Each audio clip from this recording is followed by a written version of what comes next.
Hi, welcome to our channel where we share the most intriguing stories. When Jason Aldwood returned to his secluded Appalachian cabin, the last thing he expected was to find a foundation poured on his land by a luxury HOA from across the lake. What began as a quiet homecoming ignited a fierce battle over property, power, and one man's refusal to back down. I had just gotten back from a 10-day survey deep in the Smokies, tagging red spruce growth zones, logging soil acidity, and escaping all forms of civilization exactly how I like it. I was sunburned, smelled like pine sap, and still had dried mud on my boots when I rolled up to my cabin. It's a small place, half hunting lodge, half scientist's notebook, perched on the northern slope of my family's 50-acre stretch of land in the Appalachians. No HOA. No town council, no nosy neighbors, just forest, lake, and whatever wildlife hadn't yet figured out I wasn't a threat. The place had been in my family since the 1930s. My grandfather homesteaded it back when men didn't ask for permits, and deer were more common than cars. We never sold an inch of it, never parceled it off. It was my retreat, my workspace, my cathedral of moss and wind and silence, and I knew every inch of it, which is why, when I stepped out onto my back deck with a beer and saw unfamiliar tire tracks down near the lake edge, my stomach went tight.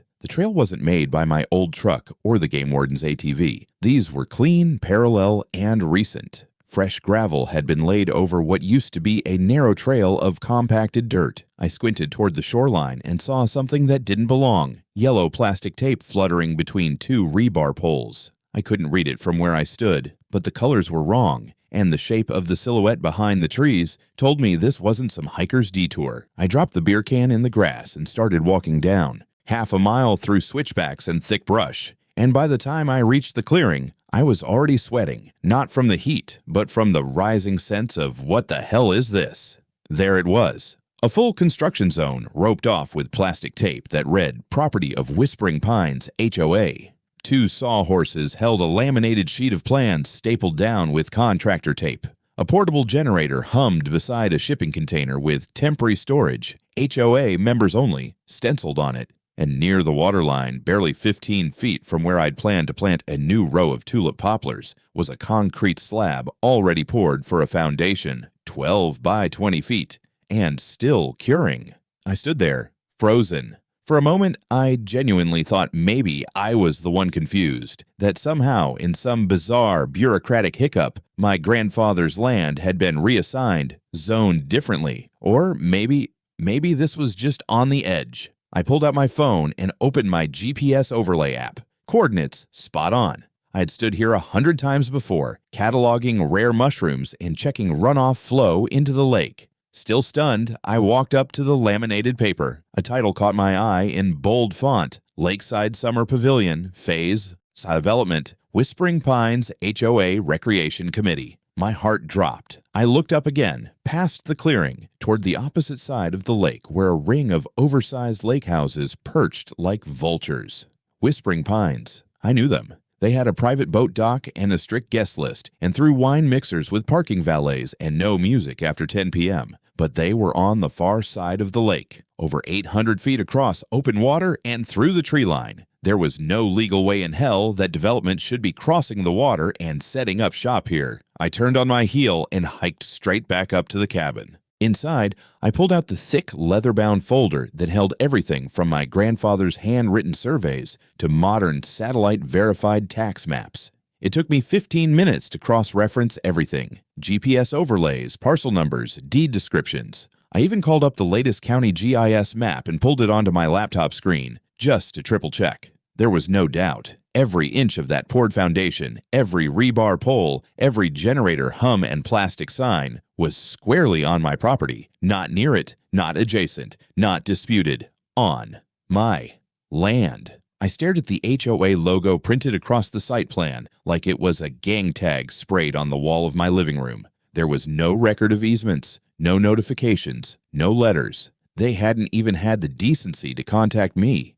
They just came, like they owned the place. I sat in silence for a long minute, listening to the hum of cicadas and the distant rhythm of the generator echoing through the woods. Then I said, out loud to no one in particular, "What the actual hell do they think they're doing?" And I knew this wasn't going to be fixed with a friendly phone call. The next morning, after barely 4 hours of restless sleep and 2 mugs of black coffee strong enough to qualify as a controlled substance, I decided to go straight to the source. My gut told me this wasn't a rogue contractor screwing up coordinates. This had fingerprints all over it. HOA fingerprints, entitlement, assumption, and a complete disregard for private ownership. But I figured I'd try the civil approach first, give them a chance to explain how the hell they thought they could colonize my land, like it was the damn Louisiana Purchase. I looked up Whispering Pines Lakeside HOA's contact info. Their website was a parody of upper-middle-class overcompensation. Stock photos of happy retirees kayaking, photoshopped diversity on the board member page, and a splash banner that read Community Serenity. Order. That last one gave me an itch between my shoulder blades. I called the listed office number. A cheerful robotic voice routed me through a menu that could have doubled as a psychological torture device. After pressing 3 for land improvement inquiries and pound to confirm I wasn't a bot, I was put on hold with smooth jazz and a looped voice that kept thanking me for my patience. Just when I was about to hurl the phone into the fire pit, someone picked up. Whispering Pines, HOA, this is Karen B. How may I assist you? The name made my eye twitch. I kept my tone even. Hi Karen, this is Jason Aldwood. I own a tract of land adjacent to your development on the northern slope. There's a construction crew currently operating near the shoreline of my property and...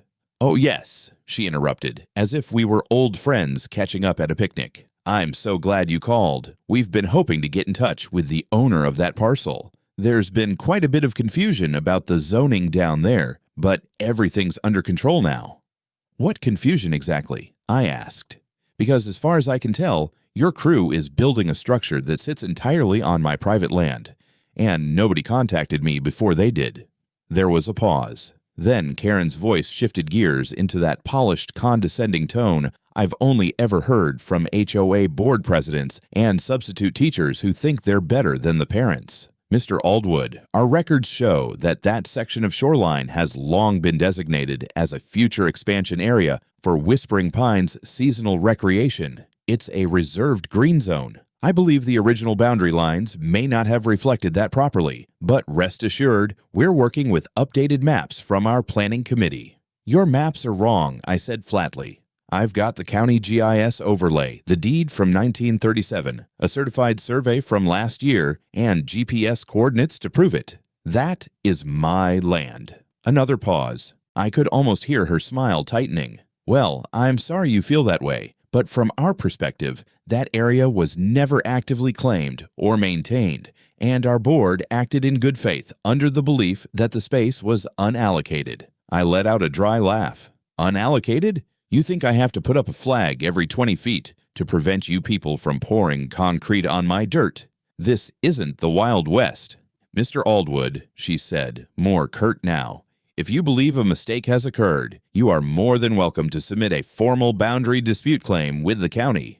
But in the meantime, I would ask that you refrain from interfering with the ongoing improvements. Improvements, that's what she called them.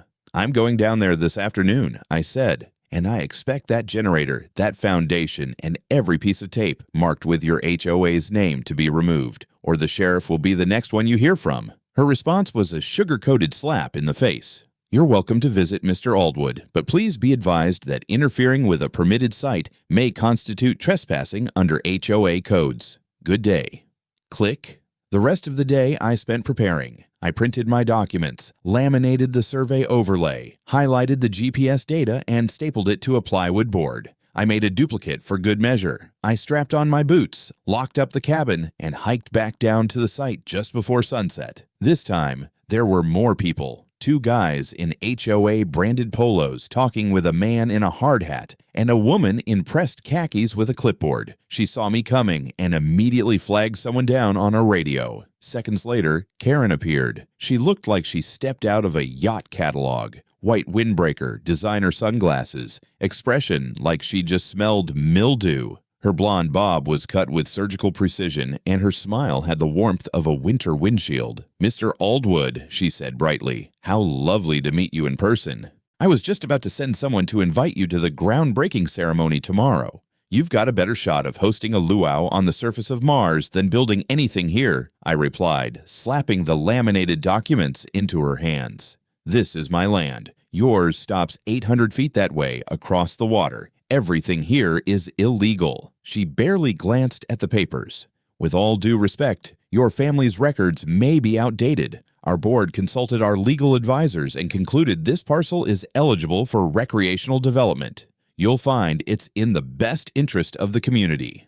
Your community is over there, I snapped, pointing through the trees. This is private, unincorporated land and has been for nearly a century. The only community here is a family of raccoons that hates you even more than I do. Karen's smile tightened like a wire. If you insist on making this a legal matter, you're welcome to go through the appropriate channels. Until then, I'm going to have to ask you to leave this site. You're currently in violation of Section 4A of our member access policy. I blinked. Your policy? Lady, I'm not a member of your HOA.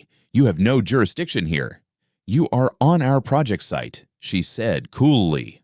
For the last time, please remove yourself before we escalate this. I didn't move. Karen exhaled through her nose, nodded to the man in the HOA polo, and walked off. The rest of them stayed put, watching me like I was a stubborn weed. I stood there a full 5 minutes longer, staring down at that poured foundation, breathing hard through my nose, fists clenched. I wasn't walking away, not for good. 2 days later, I came back, this time more prepared. I had a messenger bag slung over my shoulder, loaded with notarized copies of my grandfather's deed, a color-printed satellite overlay with bright red boundary lines, a sworn statement from the county surveyor dated last year, and a polite but firm letter warning Whispering Pines HOA to cease all work immediately. I wasn't in the mood for another polite chat. My plan was simple: walk in, present the documents, film everything on my phone, and tell them, one last time, to get off my land before I filed formal complaints. I parked my truck up by the cabin and hiked down, heart hammering but hands steady. As I got closer to the clearing, I could already hear the generators hum and the slap of hammers. The foundation was bigger now, framed out with pressure-treated beams. They were moving fast. A stack of cedar boards sat nearby, along with a shiny HOA-branded cooler and folding chairs like this was a tailgate party. I felt my jaw clench. I stepped into the open and raised my voice. Karen, HOA! We need to talk, now. My phone was already recording. Karen emerged from behind a stack of lumber, perfectly dressed as always, wearing a bright scarf like she was christening a yacht instead of stealing my shore. 2 other HOA members stood near her, both with that smug, bored look of country club enforcers who've never been told no. One of them held a clipboard. The other had a walkie-talkie clipped to his belt. Behind them, the construction crew paused to watch. I walked straight up to her and handed over my laminated map. Look at this, I said. This is the county's own GIS data. That foundation right there is on my land. These are notarized documents proving ownership. This isn't some green zone. You're trespassing, building without permission, and if you don't stop now, the sheriff will be down here with me next time. She took the papers, glanced at them like they were takeout menus, and handed them back. Mr. Aldwood, she said with a bright, empty smile, we've been through this. Our records show otherwise. If you have a complaint, you'll need to file it with the county and wait for adjudication. Until then, we're proceeding as planned. This area has been unused for decades. That's because it's a wetland buffer, I snapped. I'm restoring it, planting rare species.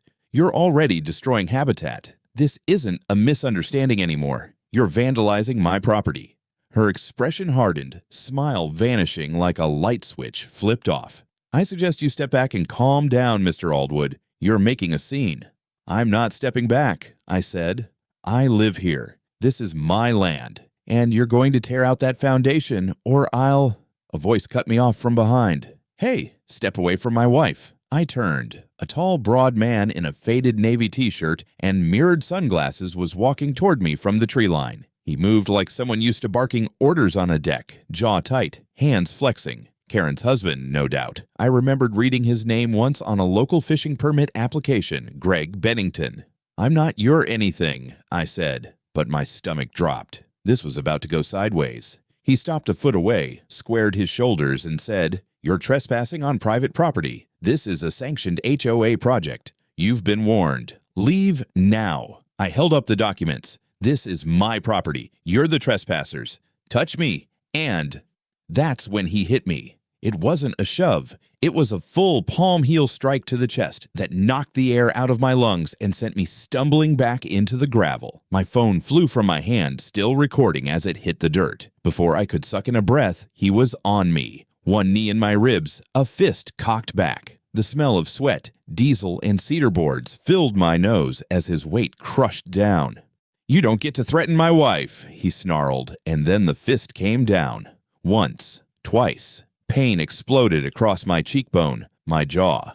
I heard someone gasp. Another person mutter, "Oh my God," but no one moved to stop him. My vision tunneled. "Get off me," I wheezed, trying to roll, but he pinned me like a wrestling coach, his knuckles flashing. My head hit the gravel hard enough to make stars burst behind my eyes. I tasted blood. Finally, one of the workers shouted something like, "That's enough," and Greg's weight lifted off me. I rolled onto my side, coughing, clutching my ribs. The world tilted. Karen's voice floated above me, low and furious, but I couldn't make out the words. I saw her snap her fingers at someone, and then they were all backing away, her husband wiping his hands like he'd just done yard work. I crawled to my phone, fingers trembling, and hit the emergency call button with my thumb. My face felt like it was swelling already, one tooth loose against my tongue. My vision blurred, but I could see the red RSIOC icon still blinking on the screen.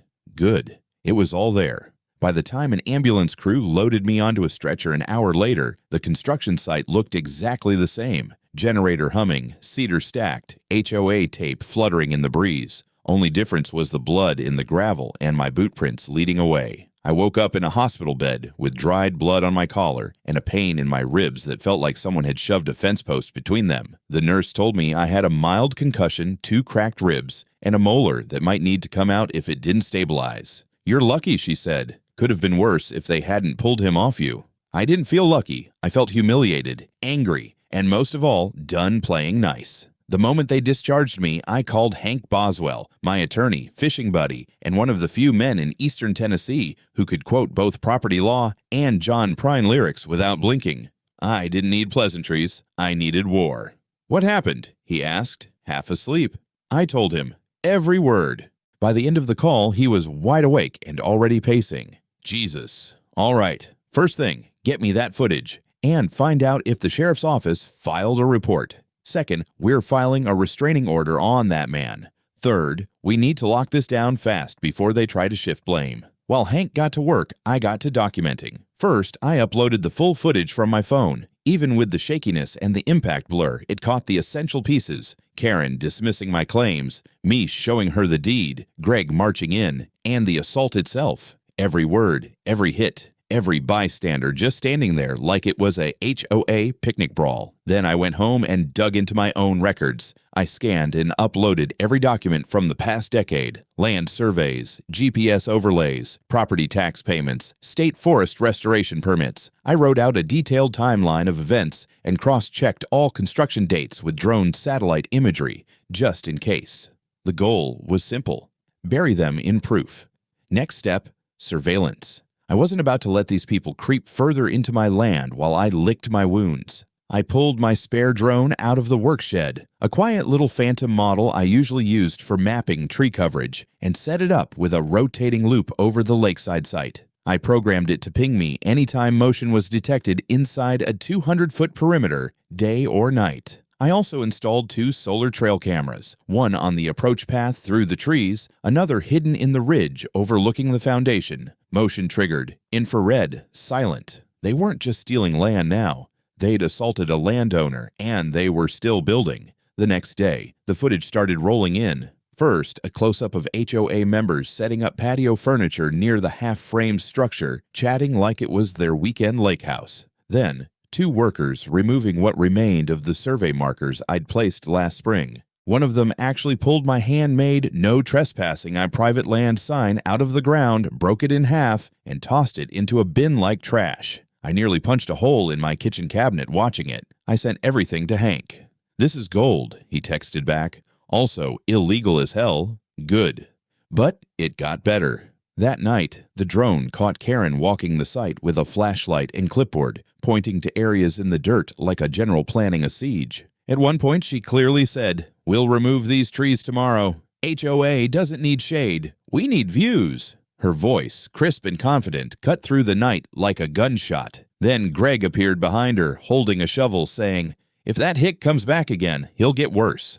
That was the moment I knew they'd gone too far. By Friday, we had a stack of materials ready: timestamps, GPS tags, video footage, audio, affidavits, even a botanical analysis from a forestry contact of mine showing 3 rare saplings destroyed during the foundation digging. Hank filed a civil lawsuit against Whispering Pines HOA for illegal encroachment and construction on private land, willful destruction of protected environmental restoration work, assault and battery against Greg, criminal trespassing, fraudulent use of public HOA funds for private development. But he didn't stop there. He also filed a motion for a temporary injunction requesting that all construction be halted immediately, that no member of Whispering Pines come within 500 feet of my property, and that the entire foundation be assessed for environmental damage. At the same time, the county sheriff's office launched a criminal investigation into Greg Bennington's assault. The ER report, the video footage, and my hospital intake were more than enough.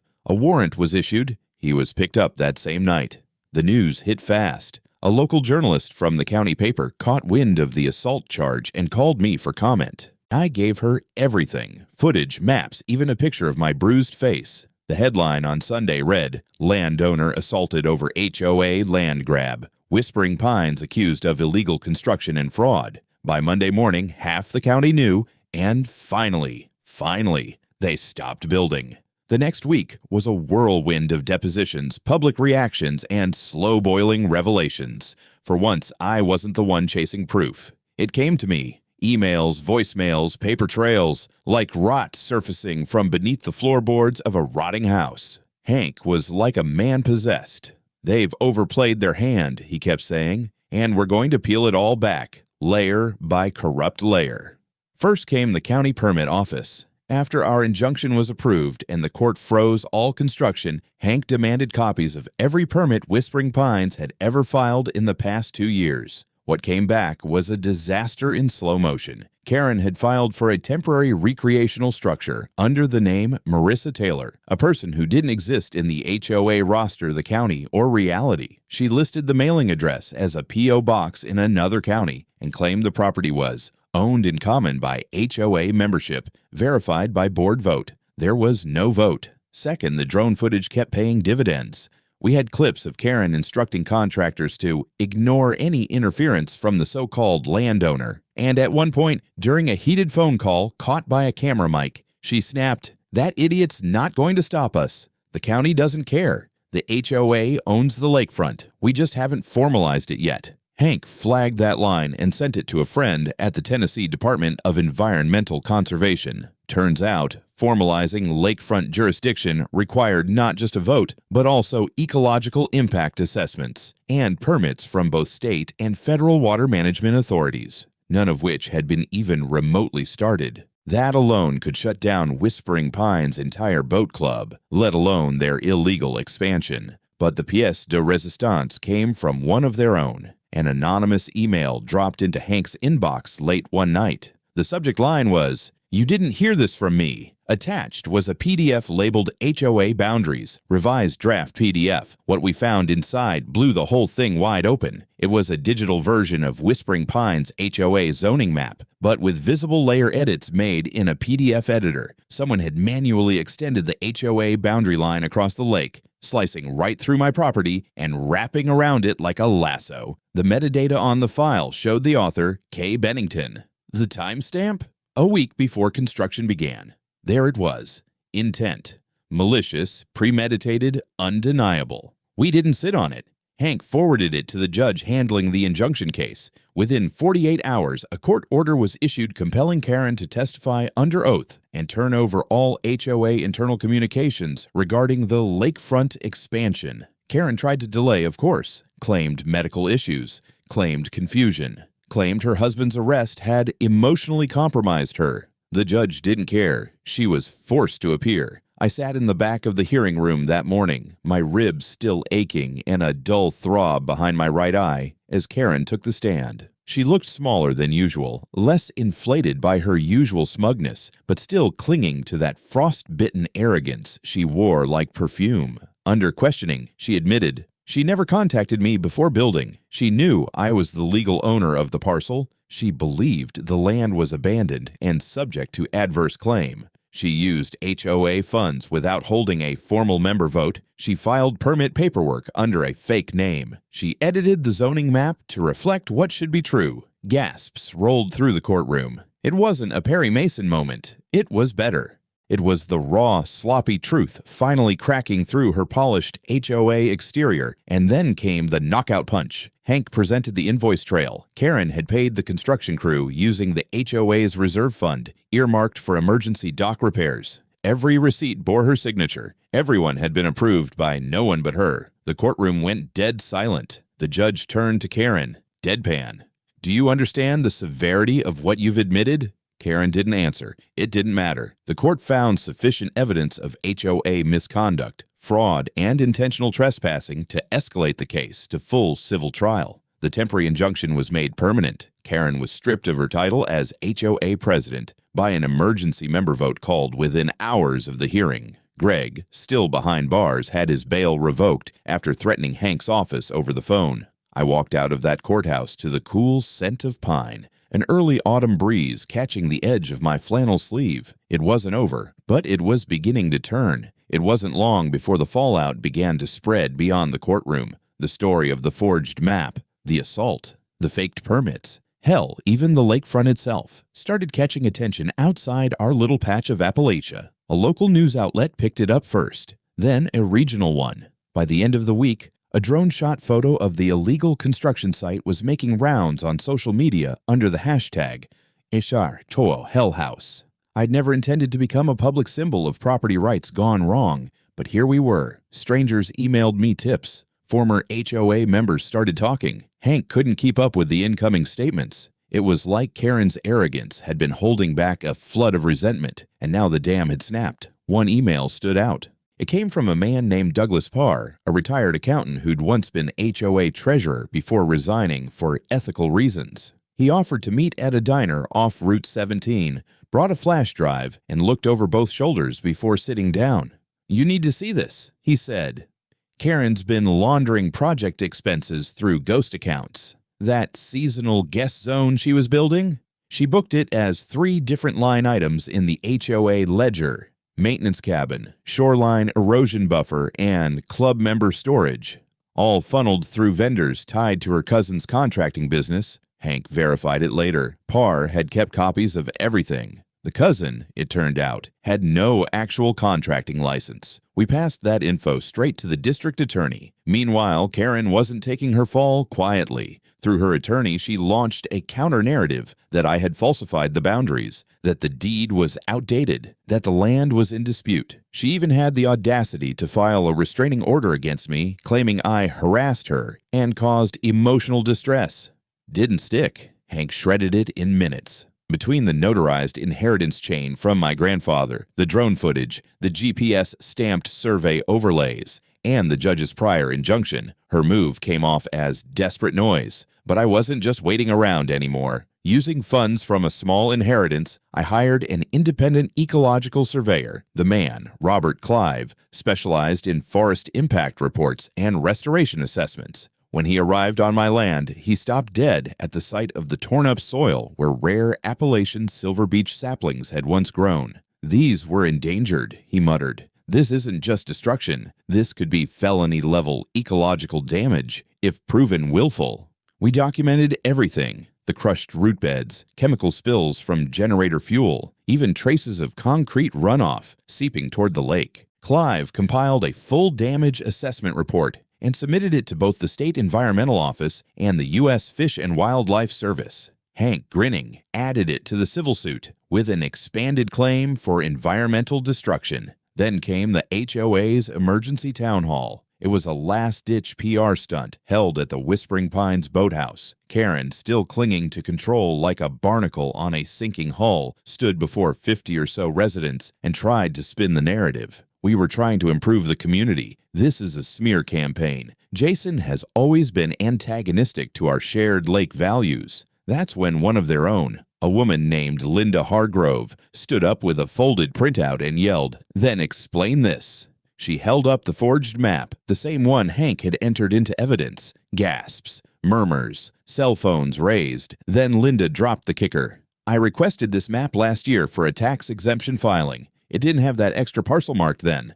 So, when did you decide you could take it?" Karen froze. A man shouted, "You lied to us." Someone else called for a vote to dissolve the HOA entirely. The meeting ended in chaos. Karen stormed out. Greg, recently released on bond, had the nerve to appear in the parking lot, and when someone recognized him, he was swarmed by angry residents and had to retreat into a truck that peeled away like a getaway car. I wasn't there, but I got the footage. Next day, the state attorney general's office issued a formal notice of investigation into Whispering Pines HOA for misuse of funds, permit fraud, and environmental violations. Karen was subpoenaed. Greg's bail was revoked after witnesses came forward alleging he threatened 2 residents that night. And me. I walked down to the ruined edge of my land, where the gutted frame of their little summer dream house stood abandoned. Wind whistled through the open beams. The private access sign still dangled, half-snapped, like a joke with no punchline. I didn't smile. I didn't gloat. But I finally felt the weight begin to shift. The court date arrived like a thunderstorm long forecasted but still jarring when it hit. The courthouse in Blount County was small, the kind of brick box that usually handled petty theft and neighborly disputes, not civil suits pushing $500,000 in damages, felony assault, and property fraud, wrapped in a neat HOA bow. Hank was razor sharp that morning, dressed in a tailored gray suit that made him look like he'd swallowed a law textbook and was ready to quote it backwards. I wore my one decent blazer, bruises long faded, but memories sharp. We had everything prepared. Surveyor reports, drone videos, GPS data overlays, notarized land deeds, environmental assessments, expert witness statements, and a stack of photos showing exactly how Karen and Greg had chewed up my land like it was theirs to consume. Karen arrived flanked by 2 attorneys, one for civil and one for potential criminal defense. She didn't look like the smug tyrant I'd met months ago. She looked like a person who realized the ground beneath her high heels was quicksand. First came the land rights dispute. The judge, stern but fair, asked Hank to summarize. He did so with surgical precision. The inherited deed from my grandfather dated back to 1948, with subsequent filings in 1972, 1991, and 2019. He presented GIS overlays matched with drone imagery showing that not an inch of the HOA's construction sat outside my legally defined parcel. Karen's attorney objected, claiming boundary ambiguity. The judge raised an eyebrow and asked, "Are you suggesting 4 separate land surveys, including one submitted to the IRS, are all incorrect?" When the attorney stammered, the judge motioned to proceed. Next came the environmental damage. We called in Clive, the ecological surveyor. He spoke calmly but passionately about the Silver Beach saplings, a habitat restoration program registered under a state conservation grant, and how the damage done would take decades to fully reverse, if at all. He even cited state and federal codes on endangered plant life destruction. The judge's jaw tightened. Karen's lawyer tried to downplay it as incidental landscaping. Clive shot back, "Is chainsawing endangered trees into stumps and dumping diesel into lake-bound soil your idea of landscaping?" Then came the financials. Douglas Parr took the stand, visibly nervous but resolute. He described how Karen had routed HOA funds through shell vendors and how invoices for boat shed repairs magically coincided with construction purchases for the illegal guest house. He had printed ledgers, bank transfers, and even an old email thread with Karen demanding he stop asking too many damn questions. Gasps in the gallery. And, finally, the incident. I was the last witness called for the assault charge. I stood and told the court exactly what happened the day Greg Beddington beat me bloody on my own land.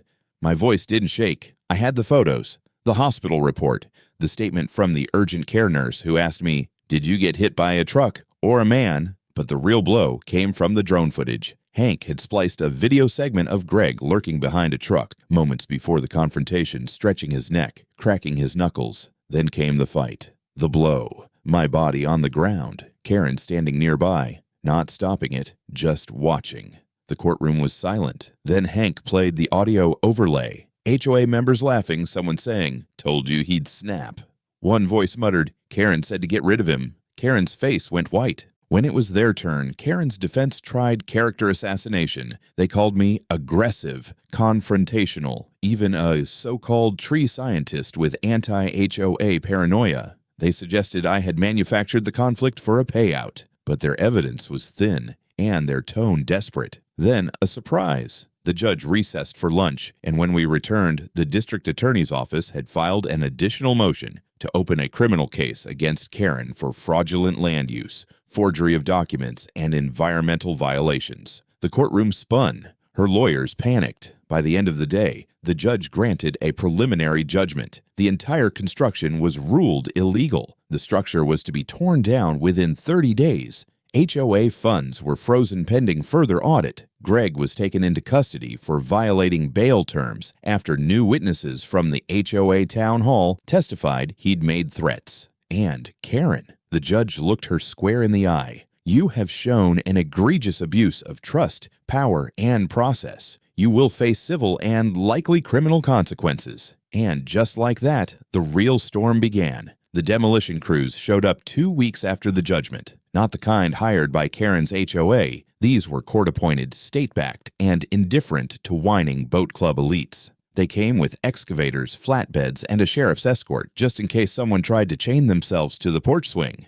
They didn't. I stood by the tree line, arms folded, watching the cabana Karen had built crumble like a dollhouse under a steel fist. The foundation cracked, roof beams split, and in under 4 hours, the so-called Whispering Pines guest pavilion was a pile of debris waiting for auction. Even the smug little sign, "HOA members only," got tossed into the back of a flatbed like trash. I made sure to film every second. Karen, of course, wasn't there. She was in court again.